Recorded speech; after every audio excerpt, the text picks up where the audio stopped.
और दिल्ली में G20 शिखर सम्मेलन शुरू हो चुका है। प्रधानमंत्री मोदी भारत मंडपम में मौजूद हैं और समिट का पहला सत्र वन अर्थ थीम पर होना है। सुबह 10:30 बजे से 1:30 बजे तक ये पहली बैठक आयोजित की जानी है। G20 विकास के लिए एक वैश्विक रोड मैप है। वासुदेव कुटुंबकम G20 समिट की इस बार की थीम है। प्रधानमंत्री नरेंद्र मोदी भारत मंडपम पहुंच चुके हैं। तस्वीरें आप देख सकते हैं। G20 शिखर सम्मेलन का आयोजन भारत में किया जा रहा है। 9 और 10 सितंबर को ये शिखर सम्मेलन आयोजित किया जाएगा। कई बैठकें इसमें होंगी। आपको बता दें कई बायलैटरल्स भी इसमें आयोजित किए जाएंगे। बीते कल 3 द्विपक्षीय वार्ता हो चुकी है और आज कई द्विपक्षीय वार्ताएं प्रस्तावित है। सुबह 10:30 बजे से 1:30 बजे तक पहला सत्र होगा बैठक का, जिसकी थीम वन अर्थ होगी और वन अर्थ पर कई ऐसे अहम मुद्दे हैं जिन पर चर्चा की जाएगी, चाहे वो ग्लोबल साउथ के देशों की इकोनॉमी को बेहतर बनाना हो या फिर क्लाइमेट चेंज से जुड़ा हुआ मुद्दा हो या फिर फूड और एनर्जी सिक्योरिटी से जुड़ा हुआ मुद्दा हो। कई ऐसे मुद्दे हैं जिन्हें इसमें शामिल किया जाएगा। दिल्ली में G20 शिखर सम्मेलन आयोजित किया जा रहा है। भारत इसकी अध्यक्षता कर रहा है और तमाम विश्व लीडर्स की मेजबानी के लिए भारत पूरे तरीके से तैयार है। देश की राजधानी को अलग रूप दिया गया है, नए तरीके से सजाया गया है। अपने टीवी स्क्रीन पर जो इस वक्त आप तस्वीरें देख पा रहे हैं वो भारत मंडपम की तस्वीरें हैं, जिसे हाल ही में तैयार किया गया है। ये एक इंटरनेशनल कन्वेंशन सेंटर यहां पर आयोजित बनाया गया है, जहां पर G20 के तमाम कार्यक्रम आयोजित किए जा रहे हैं। वन अर्थ की थीम पर सुबह 10:30 बजे से 1:30 बजे तक पहली बैठक आयोजित की जाएगी। प्रधानमंत्री नरेंद्र मोदी के संबोधन के साथ इसकी शुरुआत होनी है। प्रधानमंत्री नरेंद्र मोदी भारत मंडपम पहुंच चुके हैं और समिट का पहला सत्र अब से कुछ ही देर बाद शुरू किया जाएगा। विश्व लीडर्स यहां पर पहुंच चुके हैं और शैलेंद्र हमारे सहयोगी इसी खबर पर ज्यादा जानकारियों के साथ सीधे हमसे जुड़ गए हैं। शैलेंद्र, 10:30 बजे पहला सत्र शुरू होना है। प्रधानमंत्री नरेंद्र मोदी भी जानकारियों के मुताबिक भारत मंडपम पहुंच चुके हैं और आप भी इंटरनेशनल मीडिया सेंटर में संभवतः इस वक्त मौजूद हैं। किस तरीके की तस्वीरें देखने को मिल रही हैं, किस तरह का जोशो खरोश और उत्साह यहाँ पर लोगों में चारों तरफ नजर आ रहा है? शैलेंद्र। बिल्कुल जैस्मिन, यहाँ पर जो शुरुआत है वो हो चुकी है। अब से कुछ देर पहले यहाँ पे तमाम वर्ल्ड लीडर्स पहुंचे हैं और उनका स्वागत खुद प्रधानमंत्री मोदी कर रहे हैं। हमारे पीछे देखते हैं कि एक जायंट स्क्रीन है जहाँ पे अभी आपको कोरिया के जो राष्ट्रपति वो आपको दिखाई देंगे। प्रधानमंत्री मोदी से वो हाथ मिला रहे हैं। तो ये सिलसिला लगातार जारी है पिछले करीब 50 मिनट से, और इसमें हमने देखा कि किस तरह से ऋषि सुनक जब पहुंचे, प्रधानमंत्री ने गर्म दृष्टि से उनका स्वागत किया, हाथ मिलाया, हैंडशेक किया। उसके बाद हमने जापान के जो प्रधानमंत्री है फुमियो किशिदा, उनसे भी प्रधानमंत्री मोदी ने उनका स्वागत किया। एक एक करके तमाम नेता जो है वो यहाँ पर पहुंच रहे हैं। अगर हम प्रोटोकॉल की बात करें तो सबसे पहले जो ऑर्गेनाइजेशन होती हैं, इंटरनेशनल ऑर्गेनाइजेशन, उनका स्वागत किया जाता है। उसके बाद उन देशों का स्वागत किया जाता है जो इन्वाइटेड कंट्रीज हैं। जिसमें आपको बताया कि 9 कंट्रीज ऐसी हैं जो इन्वाइटेड हैं इस G20 सम्मेलन के लिए। उसके बाद जो मेंबर्स हैं वो आना शुरू हो रहे हैं। इसी बीच हमने ये भी देखा कि पुतिन की गैर मौजूदगी में, रूसी राष्ट्रपति की गैर मौजूदगी में, उनके जो विदेश मंत्री है सर्गे लावरोव, वो यहां पर अब से कुछ देर पहले पहुंचे। उन्होंने प्रधानमंत्री मोदी से हाथ मिलाया। कनाडा के प्रधानमंत्री जस्टिन ट्रूडो भी अब से कुछ देर पहले यहां पर पहुंचे, जिन्होंने प्रधानमंत्री मोदी से हाथ मिलाया। और ये मेरे पीछे आप देख सकते हैं कि ये मीडिया सेंटर है जिसमें करीब 3000 जर्नलिस्ट ने इसके लिए रजिस्टर किया है। अंतर्राष्ट्रीय मीडिया, देसी मीडिया, जो इंडियन मीडिया है, उसमें तमाम लोगों ने इसके लिए रजिस्टर किया है। ये बहुत बड़ा हॉल आपको यहाँ से एंड तक दिखाई दे रहा होगा, जिसमें तमाम सुविधाएं यहाँ पर रखी गई हैं मीडिया कर्मियों के लिए, ताकि वो लाइव स्ट्रीमिंग के जरिए देख सकें कि कौन कितने बजे आ रहा है और कैसे उनका स्वागत किया जा रहा है। और जो एक जेस्चर होता है, एक बॉडी लैंग्वेज होती है, उससे भी समझ में आता है कि दोनों देशों के रिश्ते किस तरह के हैं। वो भी इस स्क्रीन के जरिए लोग अंदाजा लगा पा रहे हैं कि किस तरह से गर्मजोशी से सबका स्वागत फिलहाल अभी यहाँ पे किया जा रहा है। वहीं यहाँ पे आप देखेंगे, यहाँ पे जो तमाम ये डेस्क लगे हुए हैं जिसमें मीडिया कर्मी बैठ के अपनी रिपोर्ट फाइल करते हैं। दिन भर की जो गतिविधियां होती हैं उस पर वो अपने वो इनपुट्स देते हैं। और साथ ही साथ यहाँ पे मीडिया के लिए जो तमाम फैसिलिटीज हैं, यहाँ पे पीछे मेरे देख सकते हैं, यहाँ पे एक वर्चुअल फोटो बूथ भी है जहां पर आप तस्वीर खिंचा सकते हैं और ग्रीन स्क्रीन उसमें है और बैकग्राउंड में भारत मंडपम की तस्वीर के साथ उस यादगार को, क्योंकि हिस्टोरिक मोमेंट है भारत के लिए, तमाम जर्नलिस्ट के लिए भी ये एक हिस्टोरिकल एक बड़ी डेवलपमेंट है जिसमें सब लोग शिरकत कर रहे हैं। उनके यादगार के तौर पर उस तस्वीर को आप साथ लेके जा सकते हैं। तो कुल मिला के शुरुआत अब से 15 मिनट बाद यहां पर होने वाली भारत मंडपम में पहले सत्र की, जिसका नाम वन अर्थ है। प्रधानमंत्री मोदी इसकी अध्यक्षता करेंगे और तमाम मुल्क इसमें शिरकत कर रहे हैं, गेस्ट कंट्रीज भी इसमें शामिल हैं और कुल मिला के भारत के लिए एक बहुत बड़ा मौका अपने ताकत को दिखाने का, सॉफ्ट पावर को दिखाने का और साथ ही साथ में भारत के कल्चर और भारत की जो ताकत है आज के समय में, जहां पर हम अंतरिक्ष की बात कर रहे हैं, आदित्य L1 की बात कर रहे हैं, चंद्रयान की बात कर रहे हैं, वो दुनिया के सामने शोकेस करने जैसे।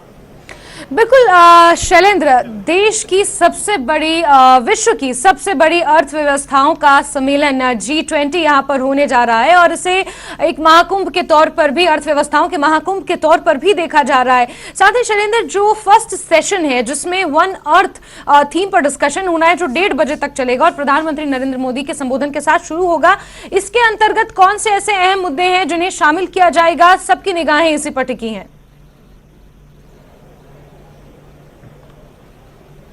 देखिए जैस्मिन, G20 का मकसद ही है कि जो वर्ल्ड इकोनॉमी है उसको कैसे सस्टेनेबल डेवलपमेंट के साथ आगे ले जाए। यानी कि जब हमने देखा 1999 की बात करें, 2008 की बात करें तो इकोनॉमिक क्राइसिस हुए थे दुनिया भर में, तो उससे कैसे बचें, दोबारा ऐसे हालात ना बने, इसको लेकर रणनीति तैयार की जाती है।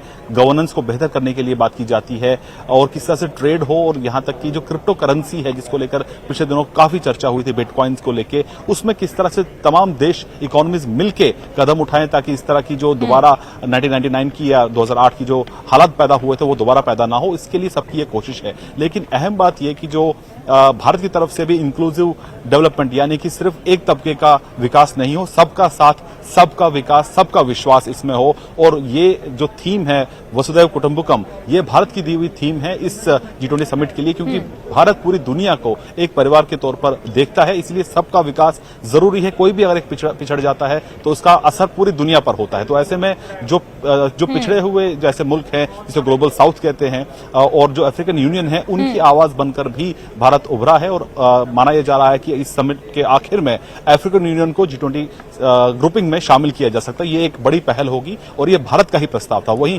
ग्लोबल साउथ की बात करें, उन कंट्रीज पर यूक्रेन वॉर का बहुत बुरा असर हुआ है, तो वहां पर किस तरह से फूड सिक्योरिटी हो, यहाँ की, कहने का मतलब ये है कि लोगों तक खाना सही समय पहुंचे, कोई भूखा ना सोए रात को। तो ये पहल भी भारत की है, क्योंकि भारत पूरी दुनिया को एक परिवार के तौर पर देखता है। तो ऐसे में ग्लोबल साउथ की आवाज भी भारत इस G20 सम्मेलन की अध्यक्षता करते हुए तमाम मुल्कों के सामने रख रहा है और पूरे दुनिया का समर्थन, पूरे G20 देशों का समर्थन इस वक्त भारत के साथ है। जैसे बिल्कुल शैलेंद्र, और क्योंकि G20 का ये 18वां सम्मेलन है जो भारत की अध्यक्षता में हो रहा है, और G20 के बारे में सब ये जानते हैं कि इसका कोई परमानेंट सेक्रेटरीट नहीं है, हर साल इसका अध्यक्ष बदला जाता है, इसकी मेजबानी अलग अलग देश करते हैं।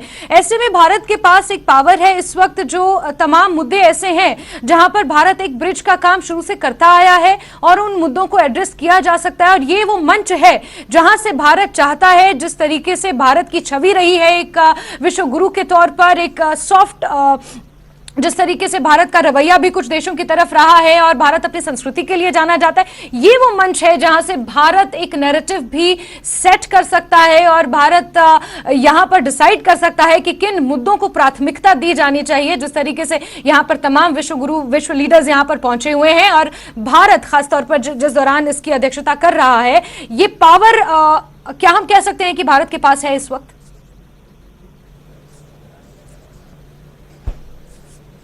बिल्कुल बिल्कुल, देखिए 1 साल तक भारत के पास अध्यक्षता रहने वाली है। हालांकि आज समिट जो है कल खत्म हो जाएगा, लेकिन इसके बाद भी नवंबर के आखिर तक भारत के पास इसकी अध्यक्षता रहेगी। कुछ इवेंट्स इस समिट के बाद भी उसका आयोजन होगा। अगर हम बात करें मेंबरशिप की, तो उसका क्राइटेरिया होता है जिसे ट्रॉयका कहते हैं।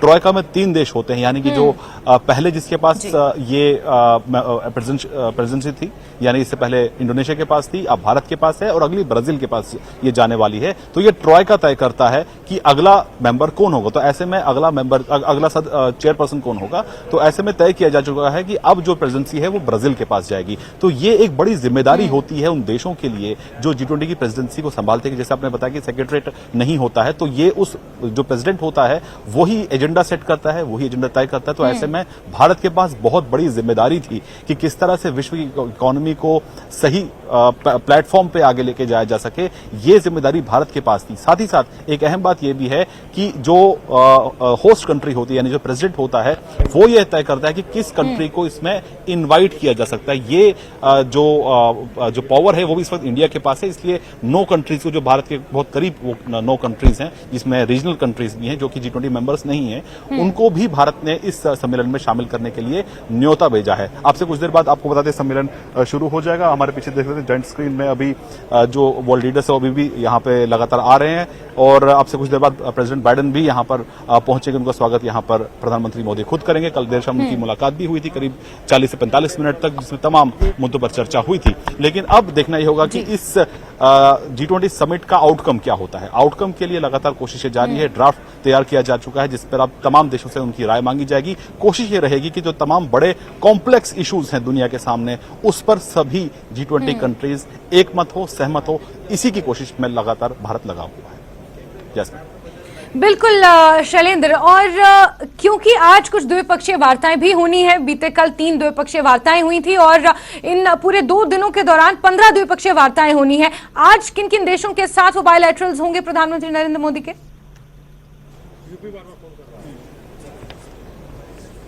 देखिए, आज 4 अहम देश है जिनके साथ पीएम मोदी की मुलाकात होनी है। कल 3 के साथ हुई थी, जिसमें बांग्लादेश, मॉरिशस और अमेरिका था।